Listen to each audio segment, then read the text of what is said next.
Okay. So I want to thank everybody who joined us on this webinar, for coming. And what I'm going to talk about for the next about 30 minutes is regenerative options for treatment of orthopedic musculoskeletal pain. My name is Marzina Buzunowska. I'm one of the physicians at River City Sports and Spine Specialists. And the topic of today's webinar is orthopedic and pain treatment alternatives in low back and SI joint pain. And I listed low back and SI joint pain really together because a lot of times when we deal with SI joints, really the low back area is not a separate joint. So we're going to talk about them jointly. And for those who are joining us from out of town, we are located in Columbus, Georgia.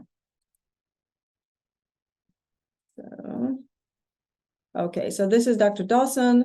He is the founder of this practice. He went to school in Louisiana, in New Orleans, at Tulane, and he did his fellowship at the University of Pittsburgh. And he is trained and certified in Regenexx, and this is me. I went to school at Wright State in Ohio, then also the residency at UPMC, and then fellowship at UPenn. And I'm also trained in interventional orthopedics. So let's dive in. So history of Regenexx is they've been around for decades, and the reason why we partnered with Regenexx to do this type of care is because not only they've been around for the longest, but they are also probably the most rigorous option in the most rigorously studied and delivered set of protocols for PRP and stem cells and those treatments. So they have proven that the treatments that we deliver are safe and they are well researched, because we do have a database where we track our outcomes for how well the treatment works, as well as any kind of adverse reactions. And what we know is that first and foremost, it is absolutely safe and it does work, which I'll show you in a second or in a minute. So what is interventional orthopedics? What we are familiar with in the world of musculoskeletal medicine is things that are either on the left end of the spectrum or on the right end of the spectrum, because the left end of the spectrum is the simple stuff. So joint injections that some of you may have had in your doctor's office, in your primary care doctor's office, at the urgent care.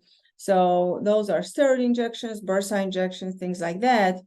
Sometimes a little bit more advanced stuff like epidural injections for back pain or ablations.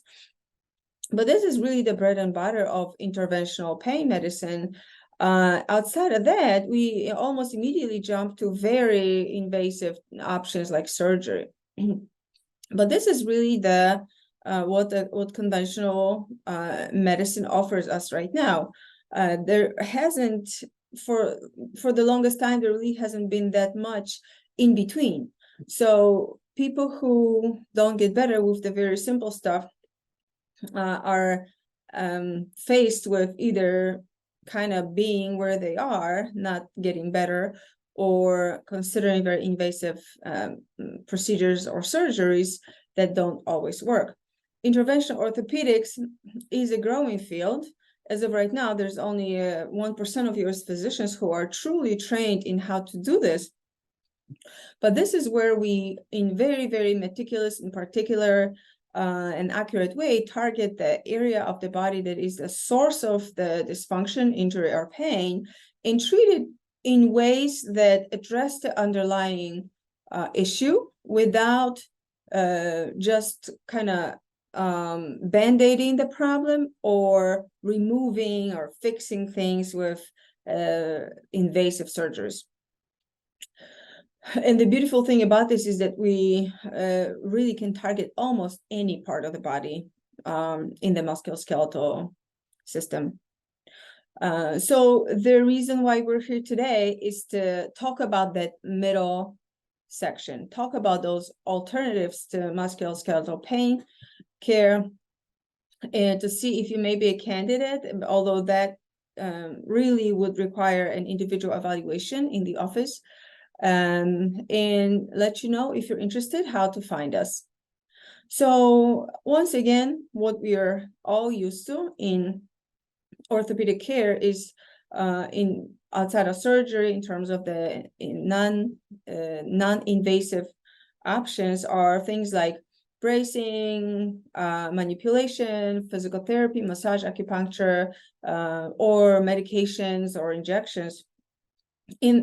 For a lot of people that works, and that's why it's part of the care continuum, but obviously not for everybody, because these are the most conservative options, and a lot of times when patients come to us, it's because those things have not worked, and with time we know that degenerative conditions do get worse. So even if one of those options worked for a patient initially, or maybe 10 years ago, down the road that might not be enough. So clearly this is not sufficient for a lot of patients. So this is why interventional orthopedics have emerged as an option. And once again, what we do is we target the musculoskeletal system and the orthopedic system of our body in order to restore function, and sometimes restore even some of the damaged tissue, and get rid of pain and dysfunction without any invasive fusions or surgeries, or taking any part of the body structures out. And we are able to treat, again, almost anything in the body. I guess they counted and they listed 85 different areas of the body and types of injections that we can do with this. And this is for people who, again, want to avoid surgery, don't want invasive things, don't want to take anything out or putting anything in. Recovering from this is very quick. It is not lengthy, or there's no downtime like from surgery. It is restorative. So we want patients who approach us for this, they typically don't want to be on medications for the rest of their lives or for a long time. Or sometimes we also do see patients who have already failed surgery, and this is an option for them as well. Sometimes people are scared of other things because maybe they know of someone who had a bad outcome, or maybe they cannot have surgery. And we do have a lot of patients like this who are actually surgical candidates, who are not in that middle ground, but they cannot have surgery. And we've had a lot of very successful results with this as well. Oftentimes, also people who tend to not be good candidates or don't want surgery are because they're too young, actually, and doing something very invasive just out of better options may not be what's best for them in the long run. So in terms of Regenexx options or orthobiologic options, there's actually a spectrum of options available. And the term orthobiologics encompasses all of them. And it can be things like platelets, which a lot of people are familiar with platelets and platelet-rich plasma, and the platelet concentrate portion of the blood being taken out and concentrated and re-injected into the body part that's the problem. But there's many other options as well. Sometimes we can take out just the growth factors or enrich the growth factors in serums and use that. Sometimes we can do other things, even more invasive things, such as bone marrow concentrated cells or micronized adipose tissue. And that's another level or layer of options that are available. So it's not just one simple thing. And what we do here in our practice, and what we see what in the Regenexx network is that majority of our patients benefit from concentrated platelets or PRP, and about 20% of patients end up needing more concentrated bone marrow aspirate. And there is a cost difference between those two, and not everybody needs bone marrow aspirate concentrate. So again, we treat almost all different body parts in the musculoskeletal system with this, from bursa, joints, cartilage, ligaments, labrums, bone, even bone, muscle, nerves. So here's a case of a that we saw recently, 56-year-old male with over a year of low back pain, unrelenting, has tried everything, conservative management without any relief. And the next step that he was offered was surgery, but he decided to pursue the Regenexx option with us. And 3 months after the procedure, he was completely pain-free. And his problem was in the, actually, what we're going to get into it in a minute is that this is not just one problem. We tend to think of pain and musculoskeletal system when patients see us is that we have to identify one problem and we fix that problem. But what we really know is that it's more than one problem. It's often a combination of issues, but through the typical medical, the way the system is set up in medicine is that we can only do one thing at a time, but a majority of the time is more than one problem. So in the case of this particular patient, we treated his disc, his facet joint, irritated or compressed nerves, as well as ligaments in the spine. And that is also why the outcomes are so good and they last. So again, when it comes to the spine, we treat all those problems and we treat them all at the same time. So we've injected a little bit of contrast.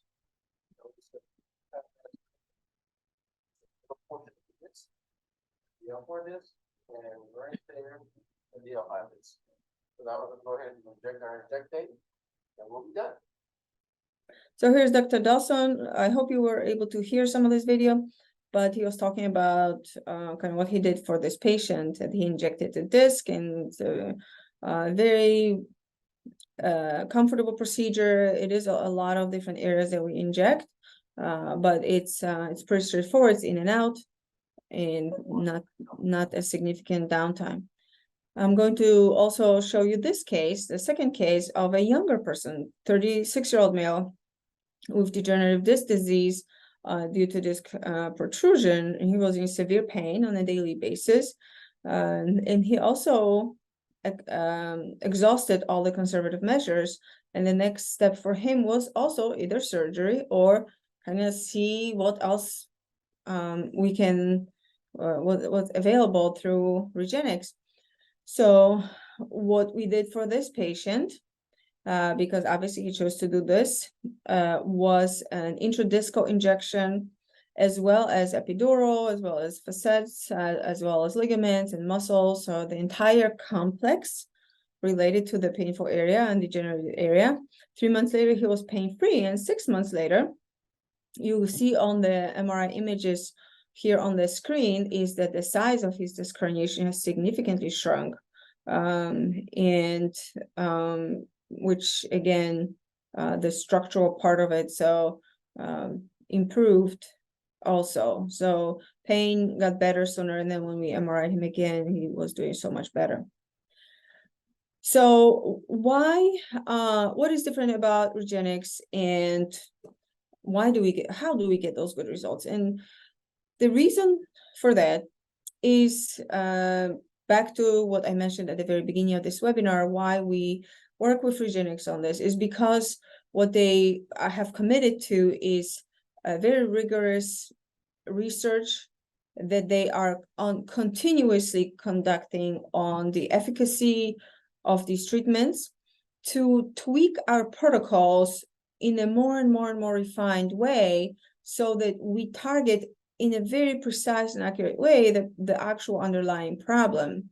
And we not only target the underlying problem in a lot of specificity, but we also decide how to treat it based on a lot of different criteria. So is it the ligament or cartilage or nerve problem?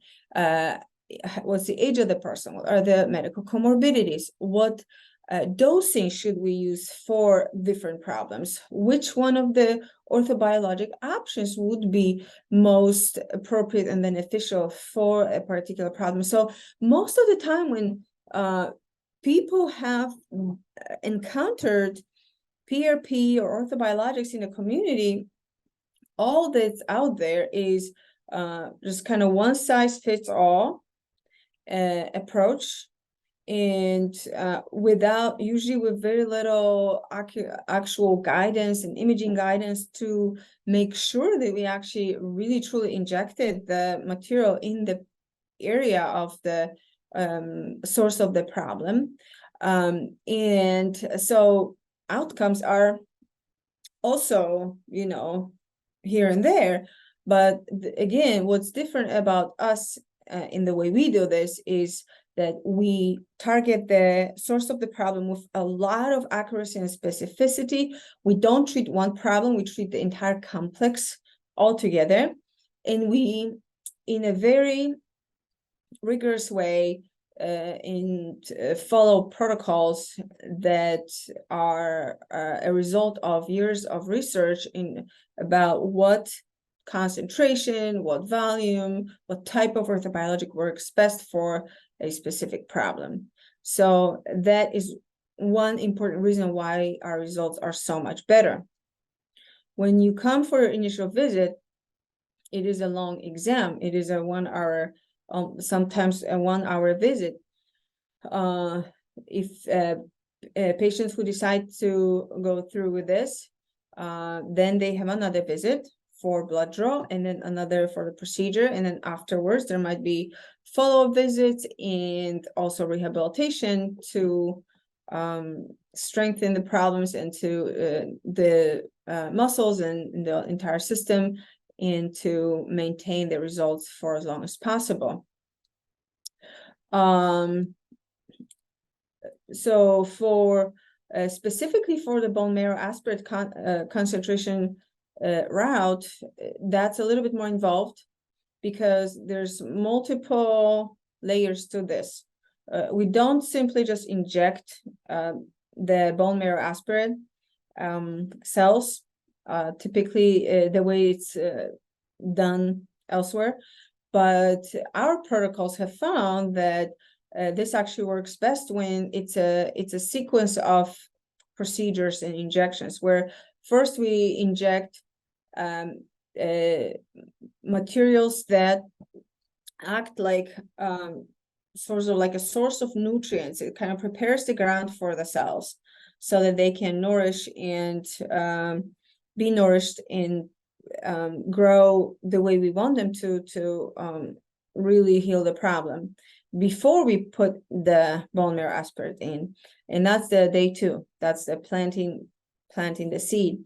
And then we know that those actually work best when we then follow up with another injection where we provide those cells a little bit extra help to grow and survive, and then eventually turn into the kind of cells that we need them to. And then of course rehab and follow-up visits and those kinds of things. Procedures for this are done with various levels of anesthesia. For the most simple procedures, we only use local anesthetics. For more advanced and more invasive procedures, we use sedation. But for the patient, this essentially is nearly pain-free because we do adjust the level of pain management to the severity of the problem or invasiveness. So I want to talk just a little bit more about this treatment approach that we have, where we look at the entire kinetic chain and all the involved structures related to the problem when we approach our treatment, because we know that for chronic issues, by the time we see patients, they're a little bit older, the pain has been going on for a while already. So our body accommodate and adjust to issues in some kind of imbalances or pain or weaknesses in another area of the body, but down the road there is going to be sort of like a downstream effect where having let's say chronic knee pain for weeks or months eventually is going to affect the other side. It's going to affect the hip, it's going to affect the other hip, it's going to affect the side joint, it may affect the other knee, may affect the ankle on the same side as the injured knee. And if we do see that those kinds of issues have actually happened by the time the patient needs treatment, we address all of them, because if we don't address the entire system in a holistic way, then we know that the outcomes are going to be short-lived. And we look at multiple different aspects of it. So we look at stability. What is the stability of the system? Are the ligaments too loose or too tight? What's the neuromuscular setup? Are there other muscles that are also involved? Are there nerves that are also involved? Oftentimes when we see chronic symptoms, the people may not have that severe acute nerve inflammation, but that nerve is still part of the reason why the pain is not improving. We look at symmetry and we look at the articulation, which is the joints. So we look at the entire neuromuscular kinetic chain, and we look at the problem in entire system as a system, not as an individual issue. And then again, all those reasons, the accuracy of the diagnosis, the individual's treatment protocol, and looking at the problem in a holistic, whole body way is one of the reasons why our results are so long lasting. So typically our improvement is years out, unless the patient sustains a new problem or develops a new problem. That old problem remains and does well really years out, and that's in terms of pain level as well as in terms of function. So it's not just it's not short-lived, and but we care about pain and we care about function, not just one or the other. This is not covered by insurance, and it isn't for most of the time. This is an out-of-pocket cost, and what we end up needing to do does change the cost. So from prolotherapy being on the one end of the spectrum to platelet-rich plasma in the peripheral joints, then spine treatments are more expensive, and then bone marrow aspirates and stem cells, that's the most expensive on that spectrum. Having said that, there are some self-funded insurance programs funded by employers that do offer this as a benefit as part of their insurance. So it is always beneficial for you, if you wanted to check with your insurance, if this might be a covered benefit, because then it's not out of pocket. So there's a few here. And then again, back to kind of where we started. So we do work with Regenexx on this because it is they have the largest number of papers. They have ongoing improvement and research going on for safety as well as efficacy, and a very rigorous set of protocols on how we treat areas of the body that we treat. And I'm going to end here, and before I end, I'm inviting you to see the rest of our webinars for the rest of the year. We're going to talk about elbow and wrist, and then in December we're going to talk about foot issues that we treat with Regenexx. And here's our contact information. You can find us on social media. I'm going to go back through this contact information slide so you can take our phone number or email us if you have any questions. And I'm going to stop the recording here, and I'm happy to answer any questions.